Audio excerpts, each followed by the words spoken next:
वैसे तो अगर देखें तो रूस और चाइना की मीटिंग यानी राष्ट्रपति पुतिन और शी जिनपिंग की मीटिंग बड़ी शानदार रही। दोनों बराबरी में भी बैठे। जिस तरीके से डोनाल्ड ट्रंप की चेयर छोटी थी, लेकिन रूसी राष्ट्रपति व्लादिमीर पुतिन को बराबर वाले चेयर पर बिठाया। हालांकि उनकी हाइट थोड़ी कम है, वो अलग बात है, पर बराबरी का दर्जा दिया। पर इस मीटिंग के दौरान मैंने पिछली वीडियो में भी कहा था कि बार बार बात हो रही थी भारत की। रूसी राष्ट्रपति बार बार भारत का नाम ले रहे थे। भारत को लेकर एक साथ कई बड़े खेल यहाँ खेले जा रहे हैं, क्योंकि इस मीटिंग का कुछ रिजल्ट अजीब तरीके का आया है और रूस चाहता है कि भारत उसे आने वाले समय में बचाए। जानेंगे इस रिजल्ट में क्या हुआ है, शी जिनपिंग ने अंतिम समय में ऐसी क्या मांग रख दी है। हमेशा की तरह जानने को मिलेगा बहुत कुछ। आइए जानते हैं इन खबरों को विस्तार से। शी जिनपिंग और पुतिन जैसा मैंने कहा बड़े शानदार तरीके से मिले और इन्होंने सरप्राइज भी दिया। इस वीडियो को देखिए, जिस वीडियो में दोनों पहुंचते हैं एक बड़े से हॉल में और यहाँ देखने को मिलता है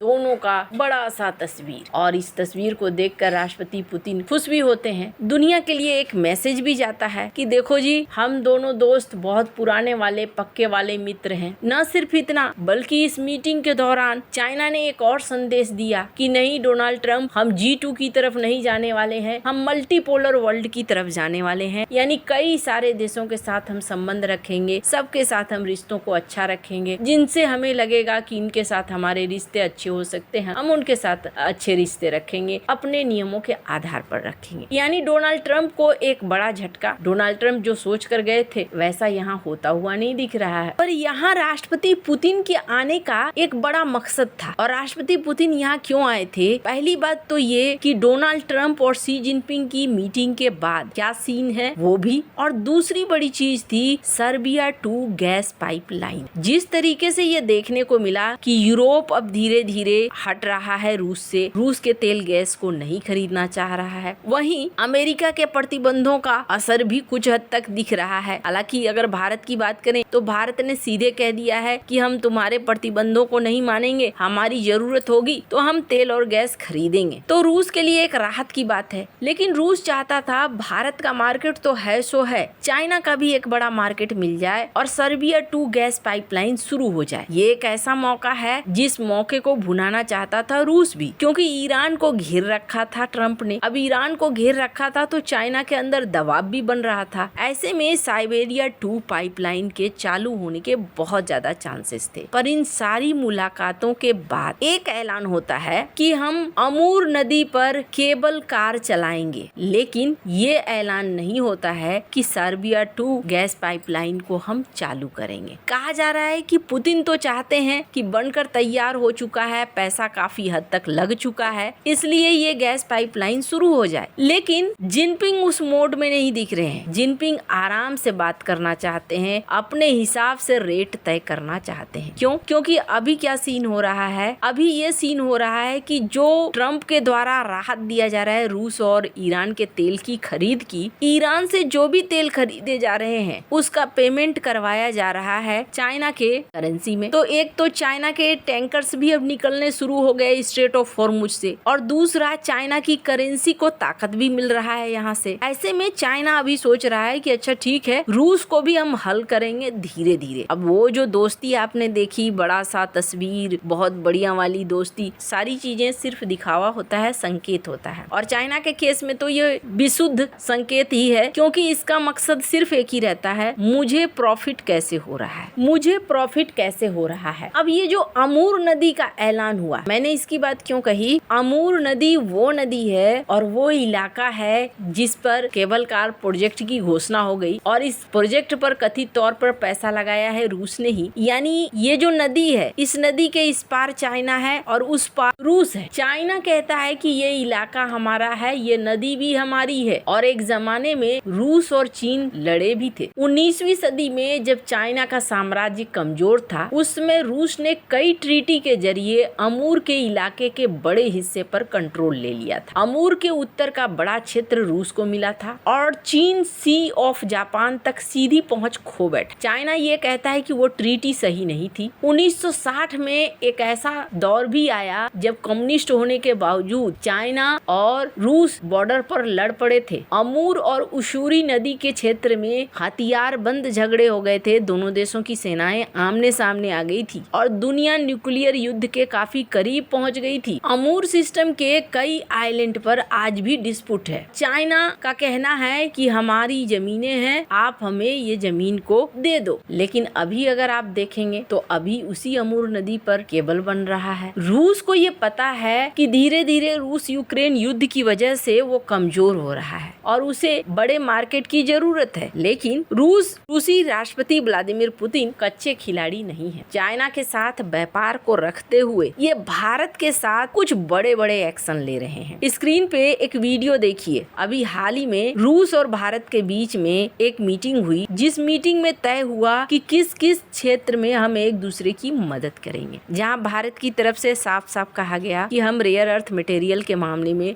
रूस के साथ मिलकर आगे बढ़ रहे हैं। दूसरा, ये जो इलाका है अमूर व्लादिवोस्तोक का, इस इलाके में अब भारत और रूस तेजी से बढ़ रहे हैं कई चीजों को लेकर। ऐसा नहीं है कि सेना की तैनाती कर रहे हैं। पहला तो स्क्रीन पर एक आर्टिकल देखिए, न सिर्फ एक मार्केट बल्कि दोनों जॉइंट कैंपस बना रहे हैं। यानी यहाँ पर व्यापार भी होगा और यहाँ पर दोनों देश के स्टूडेंट पढ़ेंगे भी, और ये एक कदम है। दूसरा कदम ये है कि यहाँ पर भारत की ऑयल कंपनियां अब एंट्री ले रही हैं। ONGC विदेश, ऑयल इंडिया लिमिटेड, इन्होंने सखालिन ऑयल प्रोजेक्ट में हिस्सेदारी भी ली हुई है। व्लादिवोस्तोक से लेकर चेन्नई तक एक कॉरिडोर का निर्माण हो रहा है। रेयर अर्थ और मिनरल्स के मामले में इसी इलाके में कोबाल्ट, लिथियम और भी कई रेयर अर्थ हैं, उसके लिए दोनों मिलकर काम कर रहे हैं। रूस फार ईस्ट में पहले चाहता है कि पूरी तरीके से वो चाइना डिपेंडेंट ना हो, इसलिए रूस भारत के साथ आ रहा है। भारत भी चाहता है कि फ्यूचर एनर्जी सिक्योरिटी मजबूत हो, क्रिटिकल मिनरल सप्लाई मिले, आर्कटिक तक रास्ता मिले, और दूसरी सबसे बड़ी चीज कि रूस पूरी तरीके से डिपेंडेंट न हो जाए चाइना के ऊपर, इसलिए भी भारत यहाँ पर मदद करने को आगे आया है। वैसे आने वाले समय में भारत का रोल